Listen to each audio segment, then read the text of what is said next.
ये जो आप अपने मोबाइल में स्कैन करते हो ना पेमेंट करने के लिए, बटन दबा करके कैमरा खुल जाता है और फिर पेमेंट में ये यूपीआई आता है, ये बारकोड का सिस्टम, ये आपकी हर चीज के साथ आ रहा है। सड़क के ऊपर लग रहे परियोजना के अंदर बारकोड आना लग गया है कि बारकोड स्कैन करो, इसके बारे में जानकारी मिल जाएगी। आने वाले टाइम में आपकी सारी जानकारियां बारकोड में आ जाएंगी। रेल में एंटर करना है, टिकट खरीदने की जरूरत नहीं है, मोबाइल में ऐसे खोलो, बारकोड स्कैन करो, स्कैन करते ही वहां पे आ जाएगा लाल रंग। क्या बात भाई? वो बोलेगा कल जोजू कला में तुम लोग इकट्ठे हो रखे थे इसलिए तुम्हारा एंट्री बैन है। कल तुमने सरकार के खिलाफ एक बात बोली थी इसलिए तुम्हारी रेल में एंट्री बैन, अब तुम एंटर नहीं कर पाओगे, तुम साइड में हो जाओ, पुलिस वाला अपने आप पकड़ के साइड में करेगा। कम्युनिटी टॉयलेट इस्तेमाल नहीं कर पाओगे। बसें सब प्राइवेट होने वाली हैं जो वहां से चलती हैं, ड्राइवर वाली जगह से बटन दबता है खिड़की खुलने बंद करने का, अब आप यहां बंद नहीं कर सकते हो, अब वहां पर बारकोड होगा, ट्रैवल ही नहीं कर पाओगे, आपकी गाड़ी स्टार्ट ही नहीं होएगी। नई गाड़ियां किसके पास है? 2025 के बाद की गाड़ियां, 24 के बाद की, सब ऑटो किल स्विच है ना सबके अंदर। ऑटो किल स्विच का मतलब यह है कि कंपनी में बैठा, पुलिस में बैठा, आरटीओ में बैठा आदमी वहां से बटन दबाएगा और आपकी गाड़ी स्टार्ट ही नहीं होएगी।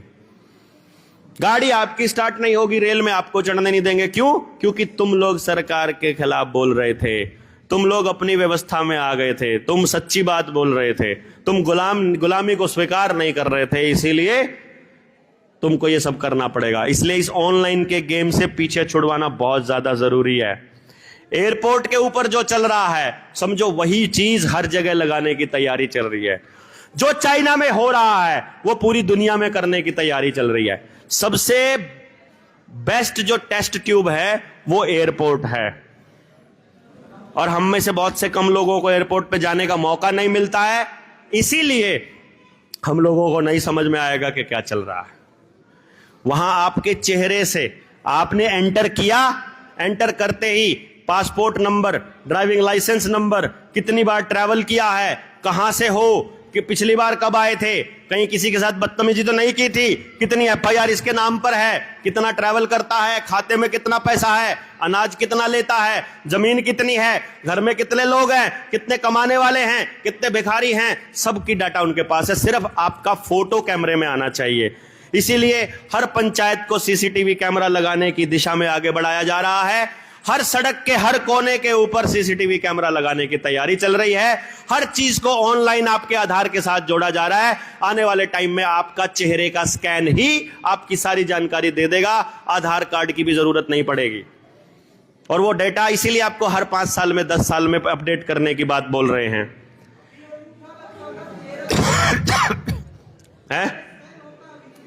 अभी फेस स्कैन होता, पहले अंगूठा लगता था। वेलफेयर के लिए जितना फंड एलोकेट हो रहा है सबका सब फर्जीवाड़े में जा रहा है। आपको ऐसी स्कीमें दे रही है पार्लियामेंट जिसमें कोई हिसाब किताब नहीं है कि भाई कावड़िए आ रहे थे उनके ऊपर फूल बरसा दिए, 20 करोड़ के बरसाए कि 200 करोड़ के, साबित कैसे करोगे बताओ? हैं? गौशाला के लिए इतना चारा खरीद के दिया, 500 करोड़ खा सकते हैं कि 1000 करोड़ खा सकते हैं, गिन के बताओ। चारा तो खा गई गायें, तो इतनी गाय का पैसा गया, नहीं बता सकते। दिवाली के ऊपर इतने लाख दिए, इतने करोड़ रुपए में हुए, बता दोगे कभी सच्ची में हुए कि नहीं हुए, जले कि नहीं जले? क्यों जी?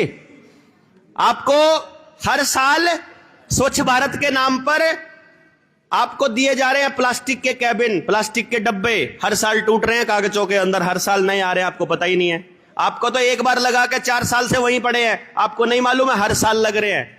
जो ये कुर्सियां आपको मिली हुई हैं ऊपर से आई है, जो आपके गांव में जगह जगह खड़ी करी है, हर साल पैसा खाया जा रहा है इनके नाम पे।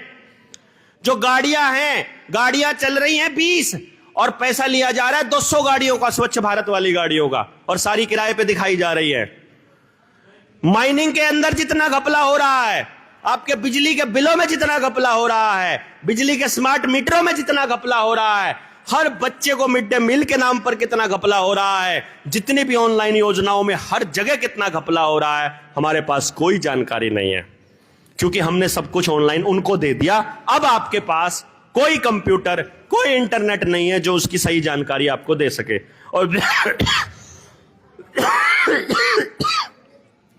आरटीआई डालकर पूछोगे तो वो जवाब नहीं देंगे।